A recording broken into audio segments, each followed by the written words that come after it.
गरायो पश्चिमले गरायो भन्ने कथा बुनिरहनु भएको छ। तर मेरो स्पष्ट धारणा के छ भने समाज बदल्न हिँड्नेहरू ज्वार भाटाको विरुद्ध टाइडको विरुद्धमा लाग्छन् उनीहरू भन्नेले भनिराख्छन्, तर सत्य र न्यायको पक्षमा उभिराख्नु पर्छ र तपाईहरू उभिनु हुनेछ। र यो म आफैले गत 10-11 वर्षदेखि जो नयाँ शक्ति अभियान भन्दै वैकल्पिक राजनीतिको पैरवी गरेँ, अहिले म यो राष्ट्रपालाई त्यही अभियानकै सबभन्दा महत्त्वपूर्ण उपलब्धिको रूपमा ग्रहण गरेको छु। त्यसो भन्दा कतिपय साथीहरू हाम्रो समाज असाध्यै न्यून चेतना स्तरको छ। स्वार्थ के पाउन लाग्यो, के ललिपप देखाइदियो। म सारा जीवन मर्न हिँडेको मान्छे के ललिपप खाने भन्नुहोस् त।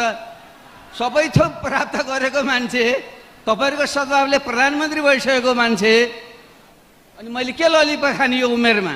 म त ललिपप होइन, तपाईँ साँच्चै सबैलाई सुशासन र समृद्धिको यस्तो एउटा फल सबै नेपालीलाई तपाईहरुलाई तपाईँ पिस्तालाई प्राप्त होस्, त्यसको निम्ति मेरो पुस्ताले, मभन्दा अगाडिको बिपी पुष्पलालहरूको पुस्ताले र त्योभन्दा अगाडि देश बनाउन पृथ्वीनारायण शाहको पुस्ताले जुन योगदान गर्यो, त्यसैको पछिल्लो कडी वैकल्पिक र नयाँ राजनीति हो र त्यसको अगुवा शक्तिको रूपमा राष्ट्रपा जुन आएको छ, यो सो निम्ति म उहाँहरूलाई बधाई दिन चाहन्छु। र मेरा खाली 2-3टा मात्रै तपाईहरुले के सुझाव हो भने, एउटा यो क्रान्ति भनेको निरन्तर परिवर्तन भनेको एउटा रिले रेस हो। एउटा पुस्ताले एउटा बिन्दुसम्म पुर्याउँछ, अर्को पुस्ताले त्योभन्दा अगाडि पुर्याउँछ र अर्को पुस्ताले झन अगाडि पुर्याउँछ।